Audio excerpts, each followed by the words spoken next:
If you've ever felt like your kindness gets used against you, listen carefully. Carl Jung discovered something that would make any narcissist tremble. He noticed there's a rare moment when the most sensitive person in the room stops being the target and becomes the mirror. The empath, the one who's always absorbed pain, guilt, and manipulation, eventually reaches a breaking point. And when that happens, something changes forever. The same heart that once served as a shelter turns into a radar, able to spot lies, intentions, and emotional games before they even start. Jung documented this phenomenon while observing patients who, after years of feeling weak, suddenly awakened with a terrifying kind of clarity. They didn't become cruel, they became unbreakable.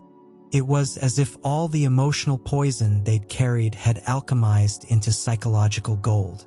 And the most frightening part? From that moment on, no manipulator could ever control an awakened empath again. What you're about to see in this video is exactly that. What happens when the empath stops being the narcissist's fuel and becomes their greatest threat. A discovery modern psychology rarely talks about, but one Jung recorded over a century ago. Because a fed-up empath is every manipulator's worst nightmare. There comes a moment in an empath's life when the whole world seems to change color. It's not that people suddenly become different. It's that you finally start seeing them for who they really are. That friend who only showed up when they needed something, that relative who used silence as punishment, that partner who made you feel guilty for wanting peace. Suddenly, it all has a name, a shape, a pattern. It's the famous lifting of the veil. You realize the problem was never that you felt too much. It's that you kept ignoring what you felt just to keep the peace. Awareness strikes like lightning. It hurts, but it lights everything up.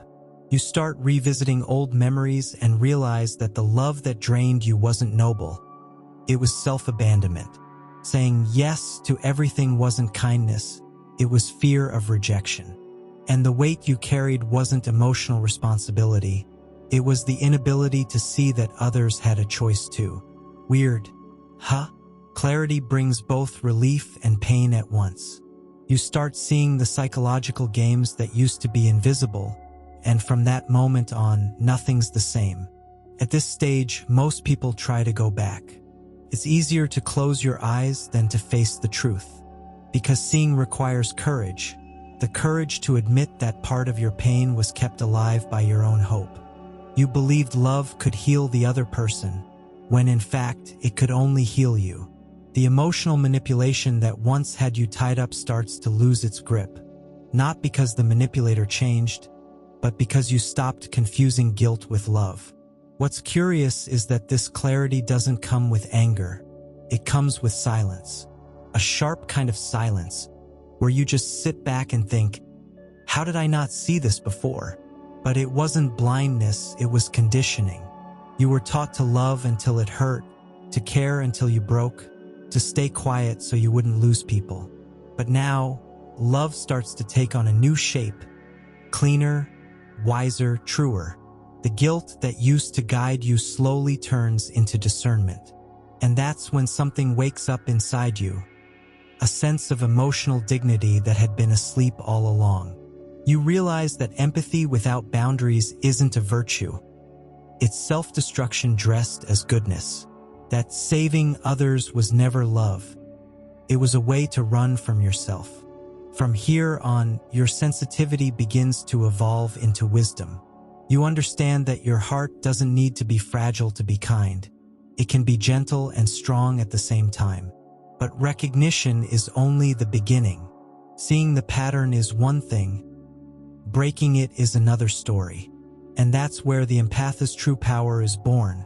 Not when you feel for everyone else, but when you finally learn how to feel for yourself. There comes a phase when your sensitivity stops being a wound and becomes a weapon. You start realizing that the same instinct that once made you suffer, that emotional radar picking up every micro-expression and tone of voice, now turns into a kind of shield. Not the kind that isolates you, but the kind that helps you see what's really going on. When someone tries to manipulate you, You feel it before you can even explain it. And instead of blaming yourself for overthinking, you start trusting that radar. That's when real emotional empowerment begins, when you finally understand that sensitivity was never weakness, but the language of your soul. That anger you used to suppress now becomes a compass. It points you toward injustice, toward the places where you need to say enough. Boundaries, which once felt harsh, now feel like self-love in motion. And self-preservation stops looking like selfishness. It becomes wisdom. You finally see that taking care of yourself isn't abandoning others. It's refusing to abandon yourself for them. Integrating your shadow means exactly that. Embracing your strength without guilt. Letting your light coexist with your fire. When someone tries to test you, you don't respond with drama. You respond with presence. A steady look, a conscious silence, and boom, the psychological game collapses. It's almost surgical. You start reading intentions before words even leave someone's mouth. What used to confuse you now reveals everything. And that kind of clarity is what separates the wounded empath from the awakened one. A lot of people still confuse compassion with tolerance. But now you see that forgiveness doesn't cancel discernment. You can wish someone well and still close the door to those who keep bringing chaos. And oddly enough, that's what disturbs manipulators the most, because your kindness now has edges. You're no longer the emotional sponge for everyone's drama. You've become the mirror that reflects back the truth they've been avoiding. Integration also brings a new kind of calm, almost dangerous to those who underestimated you. You don't need to prove or explain yourself anymore. You just observe. And that calmness is what truly disarms manipulators, because they feed on your reaction, and now there's nothing left to feed on. You've become the watcher who sees the play unfold but refuses to step on stage. And that, deep down, is the beginning of real emotional freedom. But there's an even deeper stage, the one where clarity stops being just a defense mechanism and starts becoming divine expression. When your empathy stops reacting to the world and begins creating a new one. With time, something changes in how you feel the world. The clarity that once served as protection begins to turn into presence. You no longer react out of instinct, but out of awareness. Those emotions that used to pull you under now move through you without taking control. It's like you finally take your rightful place at the center of yourself. No external validation defines who you are anymore, because your identity no longer depends on anyone's reflection. You discover what emotional self-sufficiency truly means, and that's a quiet kind of power. Emotional sovereignty isn't isolation, it's spiritual maturity. It's the moment you realize you don't need to be understood to be at peace, that your clarity is worth more than anyone's approval. You start acting out of alignment, not fear. Your decisions come from truth, not from emotional hunger. And here's the twist. When you stop chasing validation, respect shows up naturally. People can feel when someone's no longer emotionally for sale. At this stage, compassion takes on a different flavor. Before, it was total surrender, now it's conscious presence. You help, but you don't lose yourself. You love, but you don't disappear. It's the empathist paradox. The more you integrate your shadow, the more love you have to give, and the less vulnerable you become to abuse. You're like a calm river, deep, steady, impossible to control. Your empathy stays intact, but now it walks hand in hand with sovereignty. This new strength doesn't need speeches. It shows up in your energy, in the way you say no without guilt, or stay calm in the face of provocation. You become almost untouchable, not out of coldness, but out of clarity. And that clarity tends to scare those who still feed on emotional chaos. Because your peace exposes just how trapped they still are in their own disorder. You become a mirror, not one that reflects, but one that awakens. There's also a shift in your motivation. Before, it was about saving. Now it's about being. You realize that your healing itself is an act of service to the world. That by living your truth, you give others permission to live theirs. And ironically, the more you let go of the need to heal others, the more your presence heals naturally. Your energy stops being reactive and starts being magnetic, a reference point for others. But this sovereignty comes with a new challenge: holding your light without dimming it in the darkness around you. That's when the awakened empath starts to understand the power of silence and the role it plays in the next stage of the journey. It's fascinating how, when the light of awareness turns on, the world seems to rearrange itself. Jung used to say that the unconscious speaks through stories, and each story reveals a different face of the same soul searching for freedom. Throughout his practice, he observed many patients going through the awakening of empathy, but 3 of them became striking examples of this transformation. 3 distinct journeys that clearly show what happens when sensitivity evolves into emotional sovereignty. The first was Lisa, what Jung called a romantic vampire. Not because she drained others, but because she allowed herself to be drained in the name of love. She believed that enduring pain was proof of devotion. But when she finally recognized her projections, something cracked inside her. The fantasy that her troubled partner was a soul project. Once she saw that, she took back her autonomy. She stopped asking, "How can I help him?" and started asking, "Why do I feel responsible for this?" That simple shift in focus set her free. Then came Sarah, who lived the opposite, the corporate battlefield. Intelligent, empathetic, and always trying to fix her narcissistic boss who constantly belittled her. It was as if her success depended on his approval. Until one day, Jung helped her see the truth.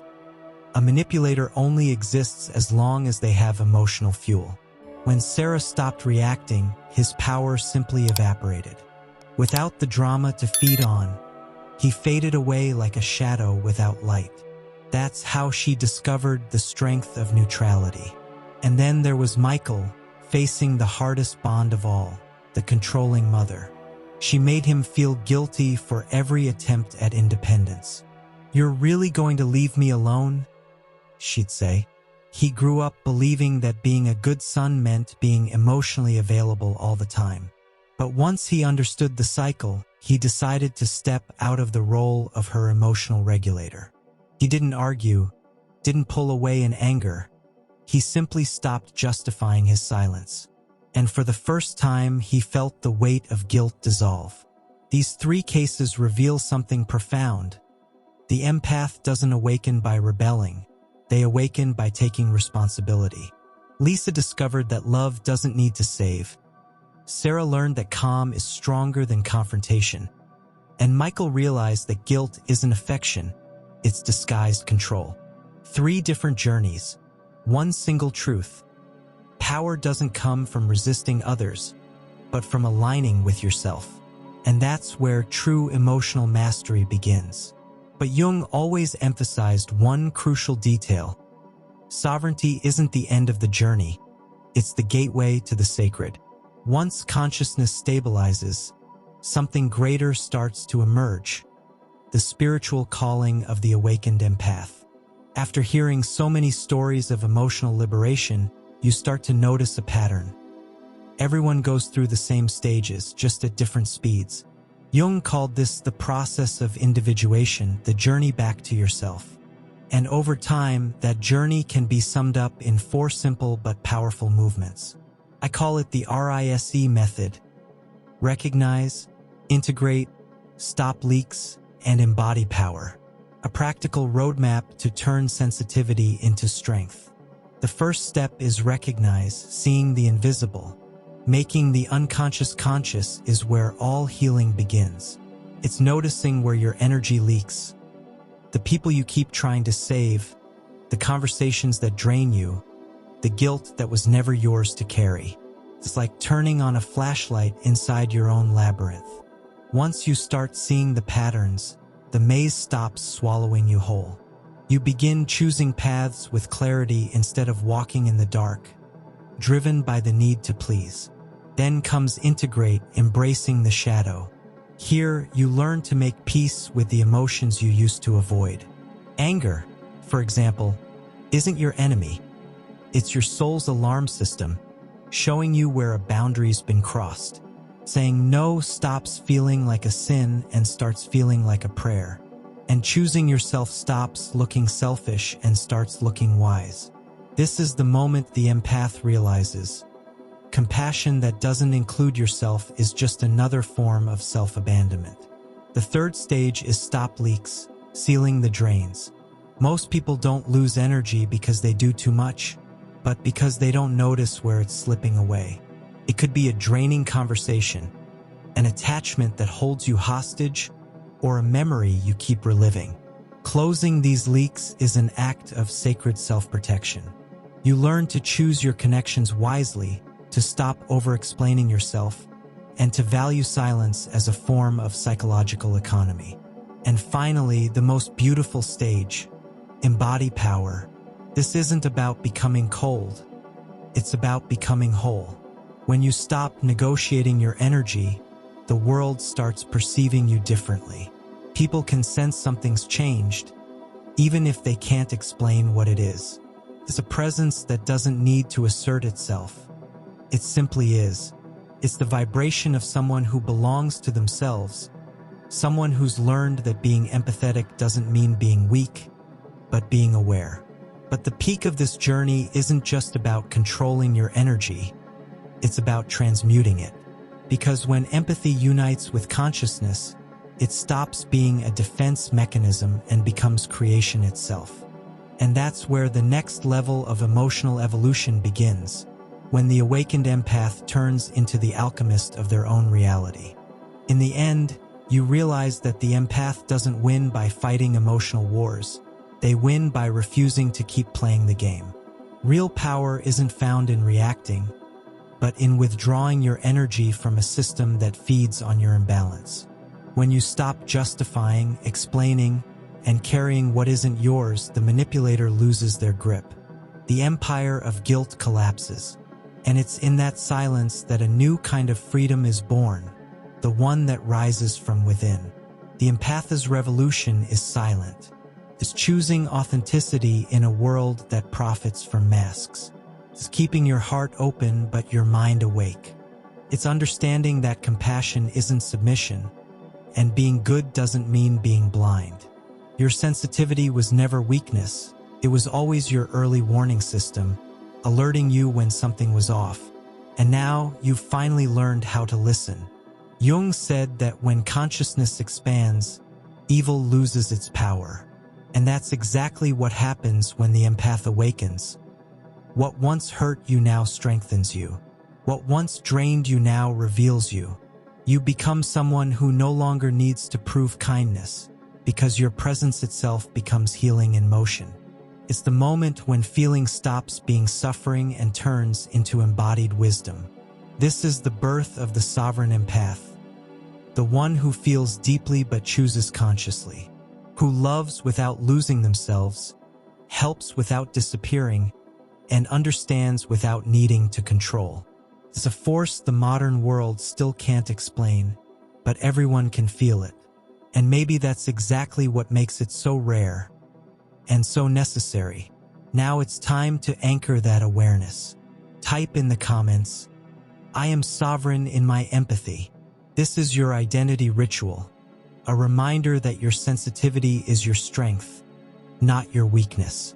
And if you know someone who still feels guilty for feeling too much, share this video with them. They might just need to remember the power they already carry.